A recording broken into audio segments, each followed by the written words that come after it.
Pessoal, tudo bem? Mais uma vez, dando continuidade à nossa aula. Gostaria de pedir a vocês para fazer as atividades do capítulo 3. A gente está na segunda aula sobre a Ásia, onde a gente vai trazer algumas observações e, e também rever alguns conteúdos que a gente viu na última aula, tá certo? Então, vê só. Gostaria de mandar um abraço para vocês. Se Deus quiser, vamos estar juntos logo, logo. Veja, eu vou mais uma vez trazer um mapa, né, político, justamente da Ásia, onde a gente vê a extensão territorial aqui da Rússia, que chama muita atenção, a China, né? A gente tem a Índia também aqui, tá? Cazaquistão, então a Mongólia aqui no meio, nessa divisão, o Japão, grande importância econômica, certo? E é importante a gente conhecer, né, todo o continente, os países, por isso que é importante vocês estarem fazendo as atividades, estarem estudando. Aqui a gente tem a divisão regional do continente, tá? Ó, a Ásia setentrional, a Ásia central, o Oriente Médio, a Ásia meridional, o Sudeste asiático, o extremo Oriente, né? Então, isso aqui é a regionalização do espaço, certo? Então, de acordo com as características da região, das regiões aí. Outro fator importante é a gente perceber a, a distribuição da vegetação no continente. Vejam, cada tipo de vegetação aqui presente, ela vai estar, né, localizada nessa região por diversos fatores naturais, como clima, relevo, tá certo? O clima, o relevo, aí tem os fatores relacionados à umidade, tá? Temperatura, diversos fatores que é relacionado ao clima também. Então, os fatores naturais vão fazer com que cada tipo de vegetação dessa venha a estar localizado nessa determinada região. Quando a gente fala na zona tropical, ó, a linha do Equador passa por aqui, ó, floresta equatorial, né? A vegetação que a gente tem na Amazônia, né? Uma floresta equatorial também, tá? Aí tem a vegetação mediterrânea. Por que mediterrânea? Está perto de onde? Do Mediterrâneo, né? Também são fatores que a gente deve. Aí tem a vegetação de altitude.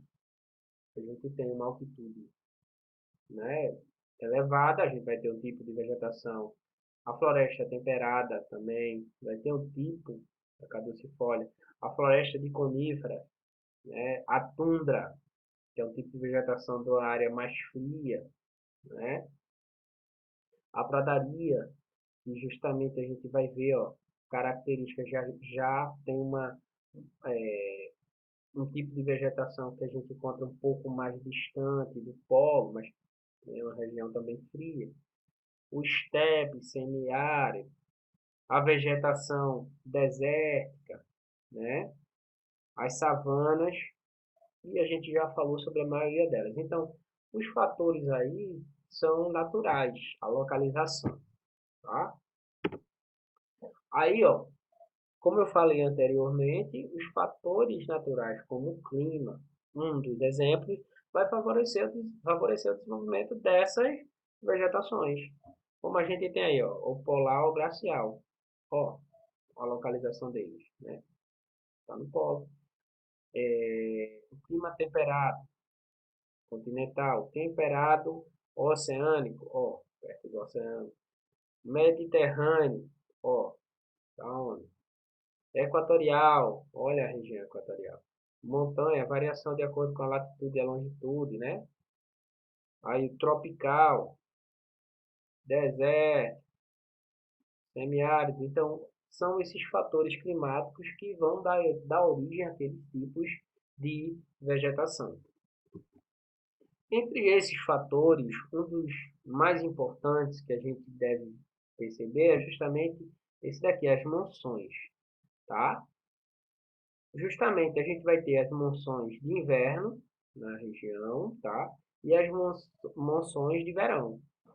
Qual a diferença, gente? A diferença é que uma vai ter uma alta pressão que vai gerar uma seca, vai diminuir a quantidade de chuva, né? Como a gente está vendo nessa aqui, ó, na de inverno, de dezembro e janeiro. Vai ter uma alta pressão e essa alta pressão vai contribuir para que os ventos secos eles soprem e vá justamente em direção ao oceano, do continente para o mar. Ó.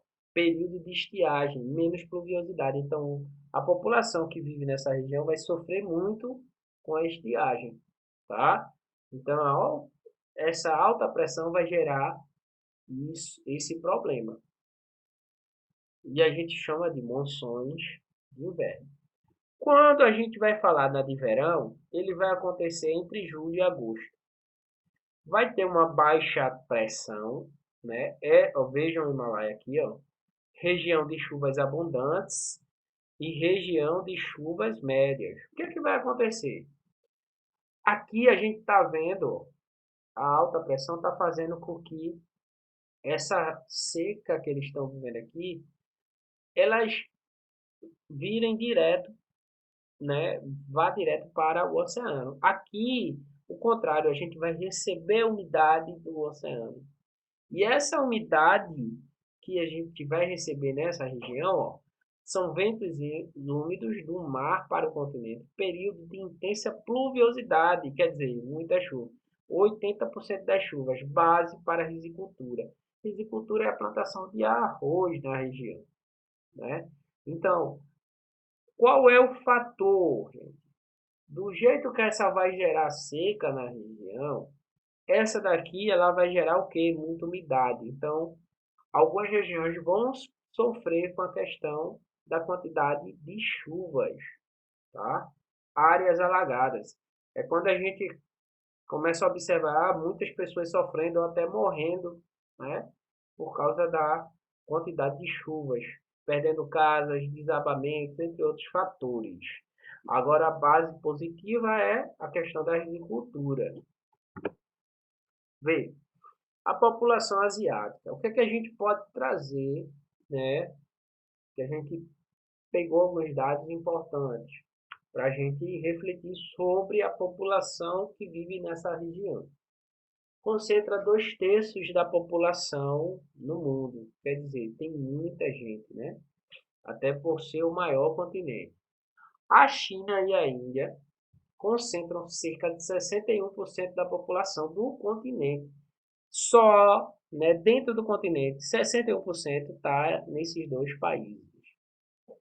Aspectos naturais influenciam a distribuição da população. Por quê, gente? Por que aspectos naturais? Porque, por exemplo, a população não vai ficar no deserto. Se ficar no deserto, o que é que vai sofrer, gente? Ela vai sofrer um pouco.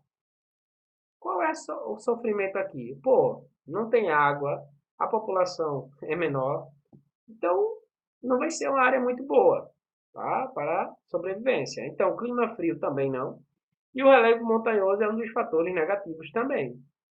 Então, a população vai ficar concentrada onde? Ao longo dos rios, né? Olha a importância para a agropecuária, né? A planícies, lugares mais favoráveis para o desenvolvimento da agropecuária e construção das cidades, né? Então, na porção sul, a gente vai observar a planície chinesa, o rio Ganges e as áreas montanhosas do Japão. Então, essas áreas aqui são onde tem boa parte da população asiática. Tá ok, gente? Observar também que, dentro a extensão territorial desses países, né, a gente vai ter ó, a Rússia, asiática, com maior extensão do mundo. Depois a gente vai ter em terceiro a China, ó, e depois a Índia, né? Então a gente tem aqui, ó, os principais representantes em extensão geográfica. Estão entre ah, os maiores, as maiores extensões em quilômetros quadrados. Aqui eu trouxe, apesar do mapa estar meio desfocado, eu achei interessante trazer a população em milhões, em dois continentes, ó, todos os continentes aqui, Oceania, aí aqui América, Europa, Ásia e África. Vejam a população, né, da África, está crescendo cada vez mais. E a previsão para 2050, né? Agora compare com a da Ásia, gente. A população asiática cada vez mais, ó, crescendo. Vejam a diferença entre as outras, tá? Então, em milhões, ó, de habitantes. Aí o que a gente vai ver aqui, ó, a Oceania, bem dizer, a gente não vê muito crescimento, né? Bem dizer, não vê nada. A América, a gente vai ver que vai crescer com o passar do tempo, ó. E a gente tem uma estimativa para 2050, né? A gente está em 2020 ainda, né? Isso é uma estimativa, é um cálculo que é feito de acordo com o crescimento, né? E a Europa, ó, essa parte verdinha aqui, ó, que cada vez mais, ó, vem passando por mudanças, diminuindo. Tá ok, gente? Então, isso só para a gente observar como existem algumas mudanças e previsões que foram feitas em relação ao crescimento da população. Aqui é um mapa que mostra, ó, habitantes por quilômetro quadrado. Então, veja, de 0 a 1.000 habitantes. Onde é que a gente observa que está mais escuro, vai ter mais, ó, mais pessoas. Então, essas regiões aqui, ó, a Ásia, por exemplo, e a gente vai observar que está incluindo a China e a Índia. Tá certo, gente? Veja as outras áreas, né? Tem até o 0 aqui, ó. Veja diferencie as outras áreas através do quê? Da imagem, que a gente vai ver que está mais clara. Partindo daí, eu peguei um mapa tradicional para mostrar, ó, a quantidade de pessoas. Veja a diferença em relação aos países do mundo. Quando você bota aqui Índia e China, tá vendo? A localização, a quantidade de pessoas, ó, em relação às outras regiões ou os outros países. Aqui eu peguei esse tipo de mapa chamado anamorfose, que é justamente o mapa que de vez em quando está caindo aí no SSA, no Enem. É um tipo de mapa que ele traz a observação, é a mesma observação anterior, porém ele está trazendo, né, que é a população, só que ele traz de um jeito diferente, ele não traz no mapa normal, um mapa que a gente costuma ver. Esses mapas, eles trazem a informação que eles querem trazer para nós, eles trazem, no caso, o país maior. Em quantidade de habitantes, qual é maior? Olha, por que a Índia é tão grande? Porque o Bangladesh está aqui no meio e a gente vai ter a China, né, tão grande. Porque justamente é onde tem a maior quantidade de pessoas, né, no mundo. E a gente vai ver os outros países mais claros, ó, aqui a legenda mostrando. Tem que ler a legenda. Então, é isso que eu queria trazer para vocês, esse tipo de mapa. E se fosse economia, Estados Unidos estava grande, Japão estava grande, China estava pequeno, a China e a Índia ia diminuir um pouco mais, apesar que a China vem no constante crescimento, junto com a Índia também, mas iam diminuir. E os países aqui, como a Alemanha e outros países aqui da Europa, eles iriam crescer um pouco mais, tá certo? Então é importante a gente perceber isso aí. Aí a gente tem habitante por quilômetro quadrado, coloquei mais um aqui, ó, as áreas mais escuras, tá vendo? Então, ó, Seul, Xangai aqui, por cidades, ó, Tóquio, Osaka, Xangai, Xangai no caso, Mumbai, tá vendo? Então, a quantidade de pessoas, trouxe mais um para ilustrar. E um dos fatores importantes que eu achei interessante trazer para vocês foi o que? Ó, diversidade étnica chinesa. O país mais populoso do mundo. Vê, a etnia Han compreende 92% da população. Essa etnia aqui, gente, compõe 92% da população. Porém, hoje contém mais de 50 etnias, compondo as chamadas minorias étnicas. Então, o que é que acontece? Existe uma diversidade cultural muito grande nessa região, né? Ó, outra coisa, no período imperial, qual foi o fator que ajudou justamente ela ter cerca de, fora a etnia Han, tem mais 50? Porque a China, no período imperial, anexou vários territórios. E esses territórios a gente vai ver uma boa quantidade, né, uma boa quantidade de povos com culturas diferentes. Então, mais de 50 etnias. Então, ó, vê que interessante.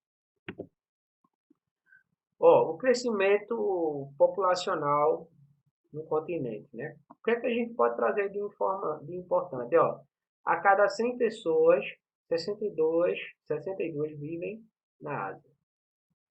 Crescimento populacional heterogêneo. Por que heterogêneo, gente? Porque enquanto em alguns países a população cresce cada vez mais, existem outros países, né, que a população não cresce tanto, tá certo? Onde tem a educação, os métodos contraceptivos, entre outros fatores, faz com que a população não cresça tanto. Em outros países, fatores culturais já é diferente. E a gente vai debater um pouquinho disso. Ó. Apesar da política de controle da população, tem crescido e tem passado a viver mais com o passar dos tempos. Quer dizer, o controle da população, apesar disso tudo, em alguns países como a Índia e a China, a população está vivendo mais. Tá? A Índia, por exemplo, que a gente pode falar, ó, desde a década de 60, o que é que ela tem feito? Esterilizado em massa as mulheres com baixo poder aquisitivo. Quer dizer, você não tem, né, condições de ter muitos filhos. Então você vai diminuir. Eu acho isso um pouco polêmico, porque apesar das dificuldades, a gente chegar para uma pessoa e imagine hoje alguém chegar para você e dizer, olha, você não vai poder ter filho. Você tem que ser esterilizada, você tem que usar métodos contraceptivos. Então, é complicado, né? Ó, é, vários fatores, né, a gente está interferindo na vida daquela pessoa. Né? A gente está trazendo algo que talvez não seja bom para ela, é uma vida. Né? Alguém chegar para uma pessoa e dizer, olha, você não pode ter filho, ou você tem que usar os métodos contraceptivos porque você não pode, você é pobre, mas você não pode ter filho. Né? E geralmente essa regra vai mais para pessoas pobres. Mas se essa pessoa tem vontade de ter, se é o sonho dela, não sei, tá bom? Tem várias coisas aí que a gente pode debater. A China, política do filho único. Qual é a política do filho único, né? Que justamente queria diminuir a população chinesa. Qual era a política? Primeiro, se você não tivesse mais de um filho, o que é que ia acontecer com você? Primeiro, você ia sofrer punições. O Estado ia dizer, olha, você vai sofrer punições. Tipos de punições que ele poderia sofrer. Primeiro, pagamento de multas, perda de benefícios sociais, poderia perder até um emprego. Então veja que coisa séria. Além da discriminação social, a própria sociedade ia apontar, olha, aquele dali, ó, né, teve mais de um filho, né? Então ia sofrer vários ataques tanto do Estado né, ataques, como da própria sociedade. Só que em 2013, o cônjuge, sendo filho único, eles decidiram que podem até ter 2 filhos. Olha, é filho único, tem algum que é filho único do casal, então pode ter até 2 filhos, tá certo? Apesar que existe outro olhar também. Eles já estão pensando na população depois, porque vai precisar de mão de obra. Então, se diminuir de uma forma muito drástica, possa ser que a mão de obra falte para a própria China amanhã, tá certo? Então, ó, a gente vai ver também os contrastes socioeconômicos. Ó, China e Índia vem apresentando um crescimento cada vez, né? Vem crescendo, né? Cada vez mais economicamente. Japão, valores expressivos, cada vez mais, ó, o Japão desenvolvido, né? O Japão é um país desenvolvido, né? Então, alguns países, aí, especialmente do sul, constata-se mais de 40%, né? Constata-se mais de 40% das pessoas vivem com menos de 1,25 dólares por dia. Vivem em extrema pobreza. Então veja que interessante. Então, boa parte dos países, uma parte, né, dos países da Ásia sofrem com essa questão. Então vê aí, ó. Então eu peguei esse mapa aí, eu achei interessante, para trazer uma reflexão não só sobre a Ásia, né, mas sobre o mundo. Vamos olhar a Ásia e vamos olhar o mundo também. Grau de concentração da população que vive com menos de 1 dólar por dia por região do mundo, em 2004, tá certo? Eu só encontrei de 2004. Só que isso aqui não deve ter mudado muita coisa não, gente. Aí veja só, aqui ó, tá dando aqui ó, 2,5 aqui, nessa área amarela, 14,1 nessa área aqui ó, onde a gente tá vendo boa parte da China, aqui 31,2, tá? Quando a gente vai para a África, ó, veja como complica. 44, gente. Quando a gente vai para cá, para América, ó, América do Sul, veja aqui na América, né, do Norte, né? Então, a América Central está aqui junto. Então, vejam como, né, justamente a gente vai ter uma diversidade, algo que cada vez mais existe, né, na população. Menos de 1 dólar é interessante como a gente vai. E eu peguei aqui também a fonte, né, para justamente para a gente saber realmente de onde foi tirado os dados. Pessoal, então a gente terminou, né, nossas observações. Venho aqui trazer para vocês, né, que a gente viu a questão do território, um pouco da hidrografia, planícies, planaltos, penínsulas e arquipélagos. A página 10 aí, ó, estabilidade geológica, o que é que acontece, né? Aí a gente viu o clima e a vegetação da Ásia, os tipos de vegetação. Aí, ó, tem as monções asiáticas que vocês podem viver. A Ásia e a sua população, que a gente viu também a questão da China, e os contrastes sociais. E tem aqui, ó, página 22, 23, 24, um exercício para vocês já fazerem, tá certo? Vendo a aula, fazendo a leitura desse material, tenho certeza que vocês vão desenvolver bem, né? Vão fazer as atividades, consequentemente vai ficar, o conteúdo vai ficar, tá certo? Um abraço para todos. Se Deus quiser, a gente está de volta o mais rápido possível, né? Para melhorar. A gente está aqui nessa correria toda, todo dia.